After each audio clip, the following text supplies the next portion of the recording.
अस्सलाम वालेकुम। मामू के दस्तरखान में आप सब देखने वालों को बहुत बहुत खुशामदीद।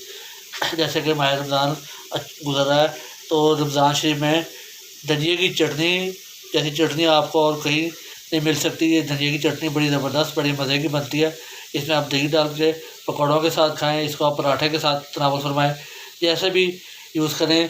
इस जैसी चटनी का और दूसरी चटनी का कोई मुकाबला नहीं है। इसका जो जायका ही और है। ये मैंने धनिया ले लिया, अच्छी तरह धो लिया, एक गड्डी धनिया की ले ली। ये वाली हरी मिर्चें ले ली जो कड़वी कम होती हैं, 4 से 5 अदद ले ली, इसके 2 पीस कर लिए। बिस्मिल्लाहिर्रहमानिर्रहीम। का अफ्तार का सैर का एक आम इंग्रेडिएंट है। बिस्मिल्लाहिर्रहमानिर्रहीम। नमक डाल देंगे, देखें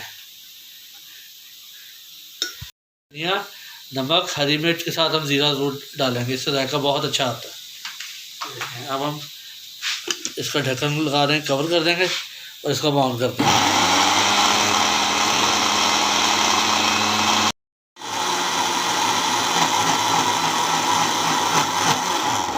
ये देखें, ये देखें, ये देखें, ये देखें।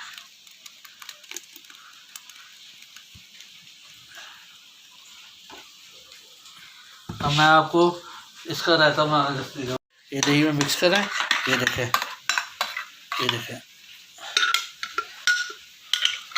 ज़बरदस्त सी आपकी चटनी तैयार है। ये देखें माशाल्लाह, ये देखें। इसको आप पराठे के साथ खाएं, बहुत मज़ा आएगा आपको माशाल्लाह। ये देखें बॉल के अंदर, तो ये माशाल्लाह, ये जितने देर मर्ज़ी यूज़ करें ये ख़राब नहीं होएगी इंशाल्लाह।